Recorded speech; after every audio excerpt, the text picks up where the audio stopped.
AFP. Le Congrès américain, à majorité républicaine, a adopté jeudi des financements temporaires pour l'État fédéral, repoussant au 19 janvier la prochaine date butoir budgétaire, et évitant ainsi toute paralysie des administrations. Le Sénat a approuvé par 66 voix contre 32 un texte de financement, quelques heures après la Chambre des représentants, et un jour avant que n'expirent les crédits actuels.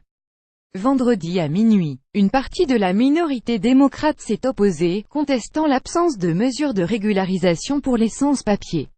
Il n'y aura donc pas de « shutdown » de fermeture partielle des administrations fédérales vendredi soir, une perspective qu'avait dénoncée le président Donald Trump, lui-même sur le point de partir en vacances d'un club privé de Floride.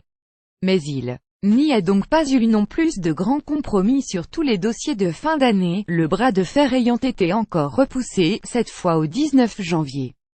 Majorité républicaine, opposition démocrate et Maison-Blanche cherchent un accord sur le sort de centaines de milliers de jeunes clandestins, les Dreamers, le financement du mur à la frontière mexicaine, ou encore la stabilisation du système de santé réformé par Barack Obama, et ébranlé par les coups de boutoir des républicains. Sans compter le budget de la défense et du reste des ministères pour la fin de l'année budgétaire 2018, c'est staff ailleurs jusqu'au 30 septembre. Le texte adopté jeudi inclut toutefois des mesures importantes à court terme. Il débloque plusieurs centaines de millions de dollars pour construire une nouvelle base de missiles en Alaska et pour réparer 2 navires américains endommagés dans des accidents récents.